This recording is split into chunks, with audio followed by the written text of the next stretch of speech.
Sometimes it's good to wash the dirty linen because it gives people an opportunity to start comparing the sort of rubbish which is going on.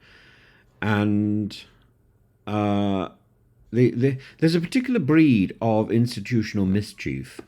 Let's call it low-level grift, the bureaucratic pickpocketing of the modern age. It isn't grand larceny.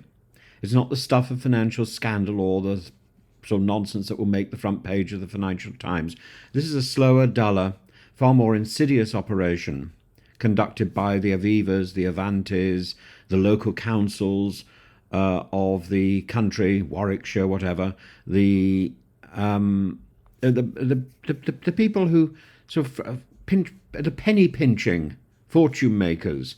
And while the rest of us shake our heads, sigh, and then let them get on with it, if it's just one person that they're abusing, okay, and you capitulate and you eventually get what is owed you, maybe or maybe not. But when it's many thousands, this is an institution or the people in it who are pocketing huge amounts of money. So I have no qualms about adulterating my stories in the froth of YouTube. I think the train company that accidentally charges you twice for the same ticket and then insists that it will take 6 to 8 weeks to refund a sum that was debited in a nanosecond. With bad grace. It's the insurance company assuring you that the claim has been processed, only for the cheque to remain as mythical as the unicorn's pension fund. And it's the council slapping fines on an entire street, then, when the backlash becomes too loud to ignore, rescinding them, despite lies that the street has merited fines in the past. And when it recognises that the job was wrong, another official sends a letter saying, and I'm reading now, I'm pleased to inform you that your request for the requirement to pay the charge to be waived has been accepted, and the penalty charge notice has been cancelled on this occasion. Please be aware that any future penalty charge notices for the same or any other contravention may not be waived by the council. Well, it's this abuse of authority which I think needs to be called out, because it seems to have got worse. And the use of security checks establishes the tone, confirming your name, your address, your age, and all this sort of stuff. And you ask, "Who are you?" And the person says, "Phil." "Do you have a desk number? I don't have to give it to you." "Do you have another name? Do you have a surname?" "No, I don't have to give that to you." Well, I've just had to give my entire life history. And the person who is calling me, I'm not calling them, is rude and officious and is overbearing and is actually there to apologise for overreach. Why should I indulge this person's officious bullying? I shouldn't, and I won't. And I'll call them out, and I think it's important to use a channel like YouTube to do so. £1 here, a fiver there. Overcharge 1,000 people by £1, and that's an extra grand in the coffers. Some will call, many won't notice, and those who do will be given the bureaucratic runaround until they surrender out of sheer exhaustion. You'd like some clarity? Oh dear.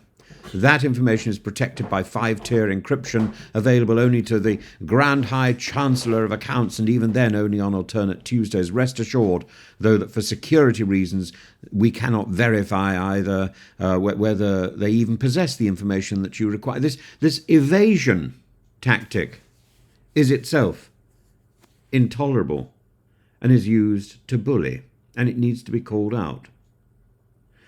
Should you persist, of course, you might be placed in the capable hands of a boffin with access to absolutely nothing.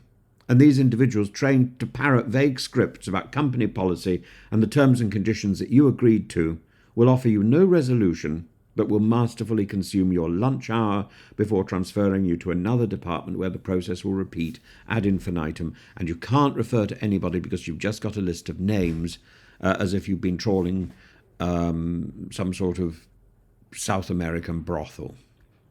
When faced with a £40 swindle, a £300 overcharge, a £70 parking fine, what do we do? Do we fight back, or do we do the sensible thing, walk away muttering darkly about the state of the world? No, we bitch on YouTube. The game is rigged after all. These people rely on exhaustion, on our inability to wage a legal crusade over sums that, while substantial in quantity, aren't worth taking a sabbatical to dispute. But then sometimes against the odds we win, and the street fines get overturned. Victory. But in that case, it wasn't just one car, it was a whole row of cars. And I felt it was important to call out the bullying where it existed, and to call out the lies where they exist. But no one is going to admit the lie, I'm afraid. The lie is clear, but deceit and the person who peddled that lie, it's frustrating. I'm in a position where I can walk away, quite literally. I don't drive, and I can walk away from this nonsense. But I think I have a duty to raise these issues for others, and this letter confirming the fine has been cancelled on this occasion, as though granting clemency rather than admitting wrongdoing. It doesn't revoke the lie, it merely repackages that lie into something sufficiently neutral to avoid setting a precedent. So what has to be done? There are two approaches. Number one, you've got the gentleman's capitulation. Walk away, accept it, let them win. One must rise above it, mutter something vaguely philosophical and pour a stiff drink. And then we've got the holy war of righteous pettiness. Pursue them with the zeal of a medieval inquisitor. Demand explanations, write letters, appeal to ombudsman, rally the neighbours, make it cost more than they stole. Well, there is a third option, and that's it. You walk away, you make a fuss, or you bitch about it.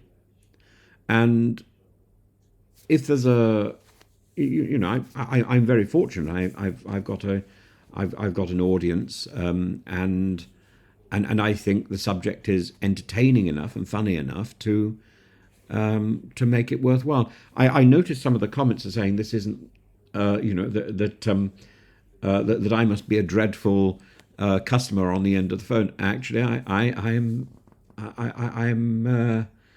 fastidiously polite, but I do hold on. I don't let go. And do I think it's a waste of my time? Yeah. And do I find it frustrating? Yeah. And does it increasingly upset me? Yes. And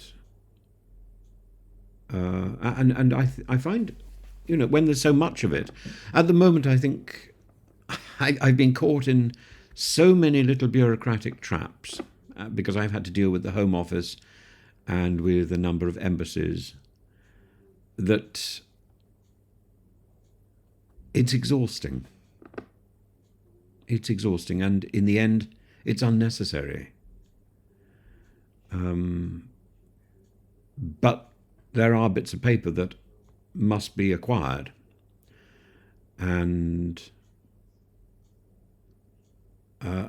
each individual organisation has its own arrogance and its own timescales, which they don't communicate. And you would have thought that in an age of computing, that access to information would be quicker and more accurate, and that the people that you are talking to would be better informed. It isn't true. So I have a lot of sympathy for the people on the front line, but I don't have much sympathy for people who talk down to me or who talk over me, because today it's me, tomorrow it's an elderly lady down the street who falls in the bathroom because she's so stressed, or who is literally made ill by these grotesque individuals who are flaunting their power and abusing their power. Why? To make the odd buck, to pocket the occasional penny, and to do it so often that turns into thousands. This is a horrible form of theft, which is making very nasty businesses very rich indeed. And the officious letters, the data protected nonsense, the official responses that say nothing or negate the very thing that they're suggesting. We need to call it out. And do feel free to tell me your own experiences of these organisations. We need to collect that information. If we don't, it will continue. And it's become a problem in Britain. A big, big problem.